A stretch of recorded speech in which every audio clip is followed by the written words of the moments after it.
ஜானு, எங்க அம்மா வந்து ரொம்ப தங்கமானவங்க, உன்னை நல்லபடியா பார்த்துப்பாங்க. சரியா?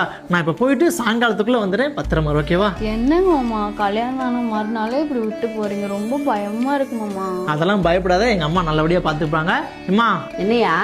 அம்மா, நான் வேலை விஷயமா வெளியே போறேன். ஜானுவை பத்திரமா பார்த்துக்கோங்க. சரியா? பத்திரமா தானே பார்த்துக்கிறேன். என்னம்மா? ஒன்றும் இல்லையா, பத்திரமா தான் நான் பார்த்துக்கிறேன் அம்மா.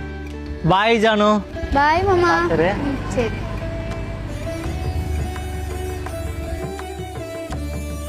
இந்தாடி, எங்க ஆட்டிட்டு போறவ, இங்க வா, காலெல்லாம் வலிக்கி காலை அமுக்கி விடு. சரிங்க அத்தை.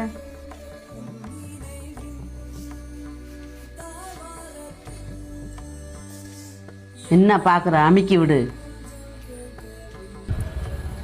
பத்திரமா தானே பார்த்துக்கிறேன். என்னம்மா? ஒன்றும் இல்லையா, பத்திரமா தான் நான் பார்த்துக்கிறேன் அம்மா. ஏண்டி, வந்ததான் வந்த, பெருங்கைய வீசிட்டு வந்தியா இல்லை ஏதாவது உங்க வீட்டில் இருந்து எடுத்துட்டு வந்தியா? எதுவுமே எட்டு வரலைங்க அத்தை. வெறும்பைய மகளா நீ? சோத்துக்கே வழி இல்லாம இருந்துருக்கு, என் பையன் கடைக்கும் ஒட்டிட்டு வந்துட்ட நீ.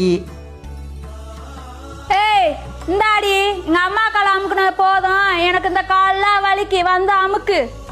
அவங்க பெரியவங்க கால் அமுக்கி விடுறது சரி, உங்களுக்குலாம் அமுக்கி விட முடியாது நீ. ஒண்ணும் இல்லாத வீட்டுல இருந்து வந்தாலும் உங்க மருமலுக்கு வாய் குறையதான்னு பாத்தீங்களாமா?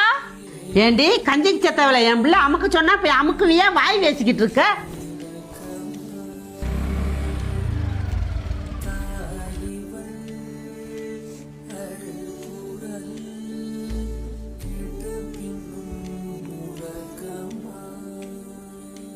ஏய், என்னடி நடக்குதுங்க? இல்லனே, கால்ல முள்ளு குத்தி இருந்துச்சான்னு அண்ணி பார்த்தாங்க, வேற ஒண்ணும் இல்ல. தம்பி தம்பி, அதெல்லாம் ஒன்றும் எதுவும் நடக்கலையா, முள்ளுக்கு துச்சிந்தாயா பார்த்துட்டு இருக்கிறாப்ல. எந்திரி மேல. யாரு காலம் யார் அமுக்குறது? ஏமா, உங்களுக்கு அறிவியே இல்லையாமா? சின்ன சண்டைன்னு சொல்லி புருஷ வீட்டுல இருந்து வந்து 2 மாசம் ஆச்சு. அடி செருப்பாளன்னு சொல்லி வீட்டுக்கு அமுச்சு விடலாம இப்படி உட்கார வச்சு அவ காலம் அமைக்கிறத பாத்துக்கிட்டு இருக்கீங்க. இந்த எண்ணத்துக்கு தாமா உங்க மக பாலாவட்டியா வந்து வீட்டுல உட்காந்துட்டு இருக்கா. ஒன்னு சொல்றேன், நல்லா புரிஞ்சுக்கோங்க. எப்ப தான் வீட்டுக்கு வந்த மருமகளை நல்லபடியா பாத்துக்கிறீங்களோ அப்பதான் உங்க மக அடுத்த வீட்டுக்கு போகும்போது சந்தோஷமா வாழுவா. தம்பி, என்னங்க, நான் சொன்ன சரிதானே? சரின்னு சொன்னா கமெண்ட்ல சொல்லிட்டு போங்க, மறக்காம ஃபாலோ பண்ணிக்கோங்க.